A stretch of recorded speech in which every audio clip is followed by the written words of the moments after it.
There is a moment you remember.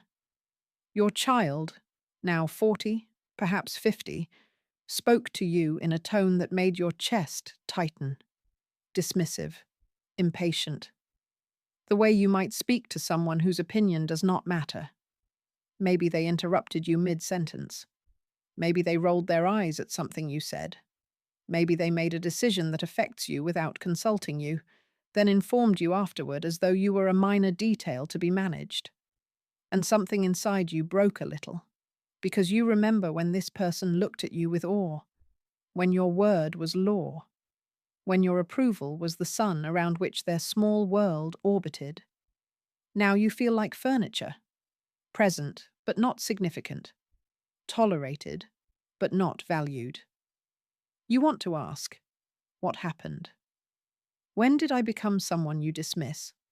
When did my voice stop mattering? But you do not ask, because you are afraid of the answer, and because some part of you suspects you already know it. The loss of your children's respect is one of the most painful experiences of aging, more painful than physical decline, more isolating than the death of friends. It strikes at your identity, your legacy, your sense of having mattered at all. And here is what no one will tell you. In most cases, you are the reason it happened, not because you are a bad person, not because you failed as a parent, but because you made a specific mistake that most seniors make. A mistake so common it seems invisible, so gradual it seems like someone else's fault. By the end of this video, you will understand what that mistake is. You will likely recognize it in yourself. And you will know exactly what to do to begin rebuilding what has been lost, if you are willing to hear the truth that your family is too afraid to speak. Most people our age would rather blame ungrateful children than examine their own behavior. Since you are still watching, I suspect you want understanding more than you want comfort. Here is the truth, stated directly. The number one reason your adult children do not respect you is that you stopped being someone worthy of respect, and you did not notice. Respect is not a pension. It is not something you earn once and collect forever. It is not owed to you because of your age, your sacrifices, or your title as parent.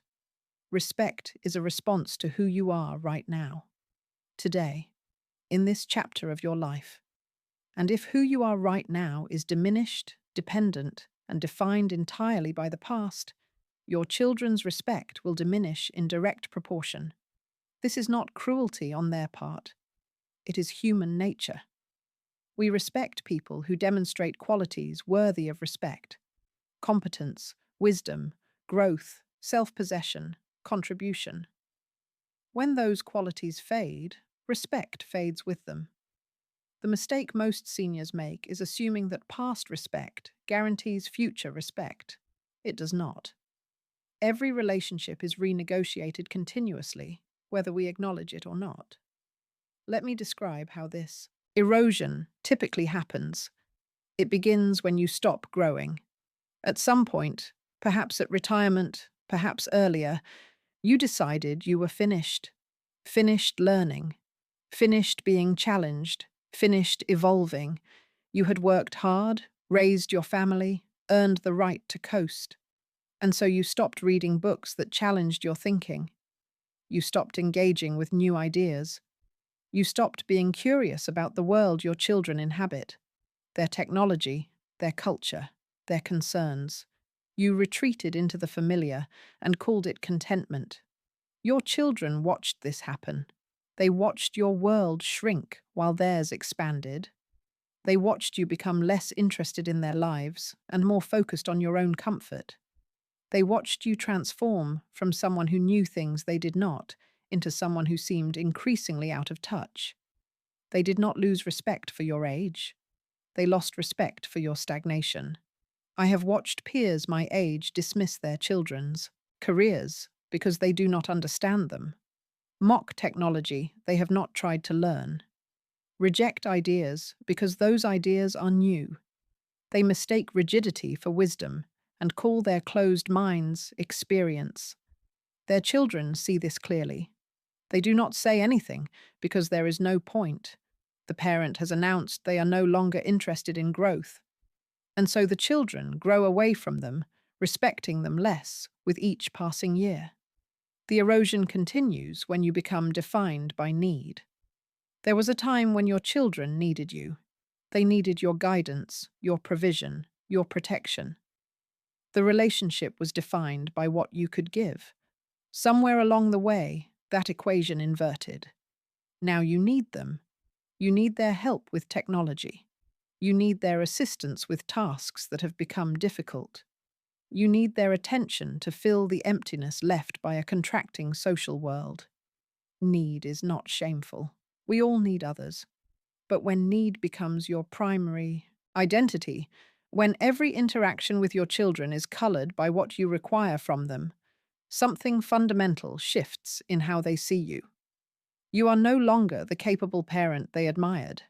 You are a responsibility, an obligation, someone to be managed rather than consulted. I see this in seniors who have let their entire social world collapse onto their children. They have no friends their own age. They have no activities that provide meaning. They have no identity beyond parent and grandparent.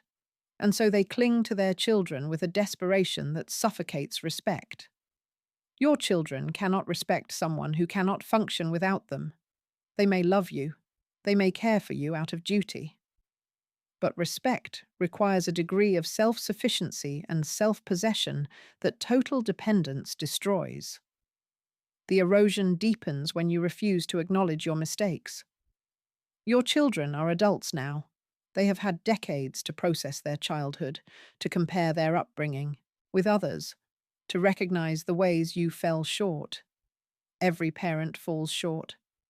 This is not condemnation. It is reality. You made mistakes. Some were small, some may have been significant. Your children carry these with them, whether they speak of them or not. Here is where respect is either rebuilt or permanently lost. If you can acknowledge your failures, genuinely without excuse, without immediately pivoting to your own suffering, your children can release them. They can see you as a flawed human who did your best, and they can respect the courage it takes to own your errors. But if you refuse to acknowledge anything, if you defend every decision, if you meet their pain with dismissal or counter-accusations, you confirm their worst suspicions, that their feelings never mattered to you then, and they do not matter now.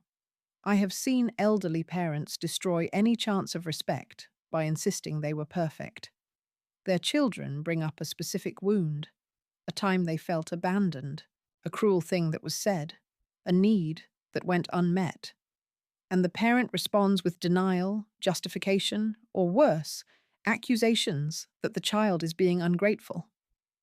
The conversation ends, and so does respect, permanently. I made mistakes as a parent. Some I understood at the time, others I only recognized years later, when my children were brave enough to tell me. When they told me, I did not defend myself. I listened. I acknowledged. I apologized without conditions.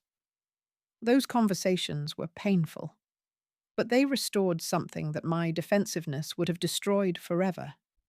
The erosion becomes complete when you treat your adult children like children. You still see them as the 7-year-old who needed your guidance. You offer unsolicited advice on their marriages, their parenting, their careers. You second-guess their decisions. You tell them what they should do, as though your perspective automatically supersedes their own.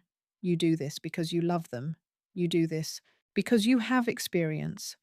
You do this because in your mind, you will always be the parent, and they will always be the child. But they are not children. They are adults with decades of their own experience. They have built lives, raised families, navigated challenges you may know nothing about. They have earned the right to make their own decisions without your commentary. When you treat adults like children, you insult their competence. You communicate that you do not see them clearly, that you are relating to a memory rather than the person in front of you.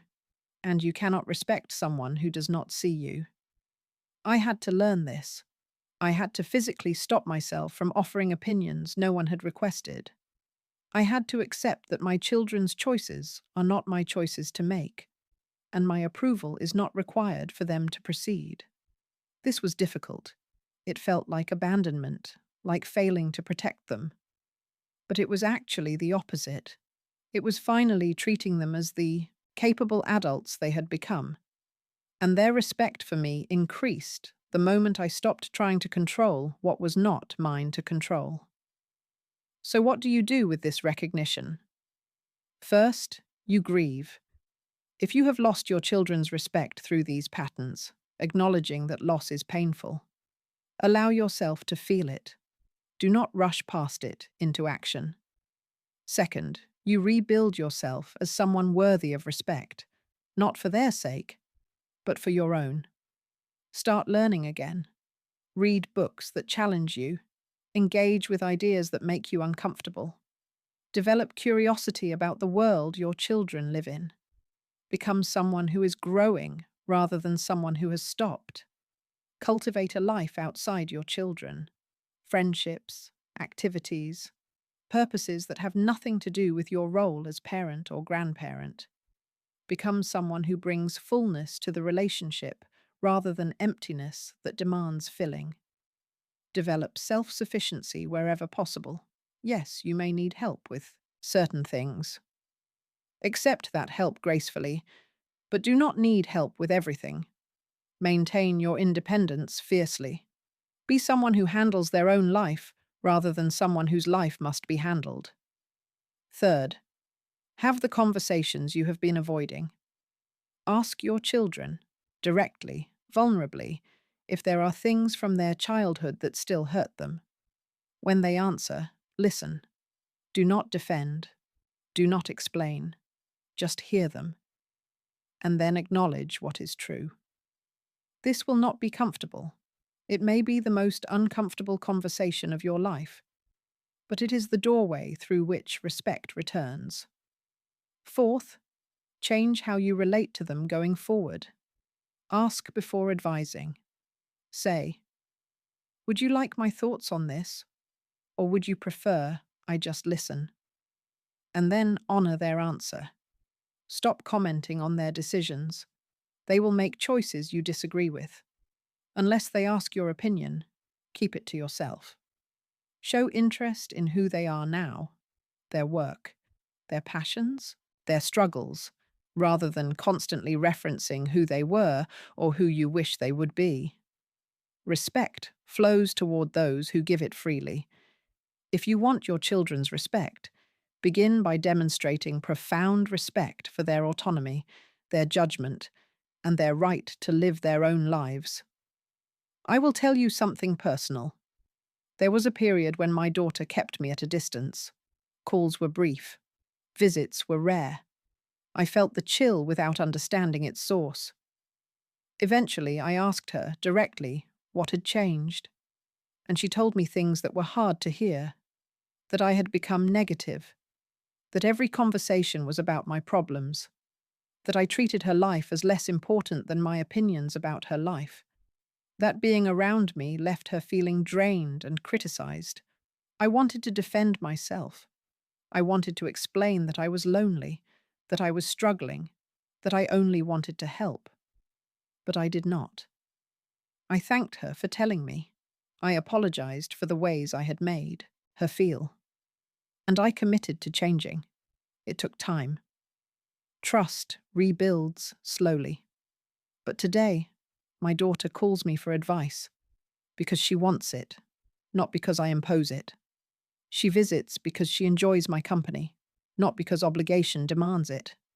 She respects me, not because I demanded respect, because I became someone who earned it again. This is possible for you too, but it requires honesty that most people cannot tolerate. It requires examining your own behavior rather than cataloguing your children's failures. It requires change when change is difficult.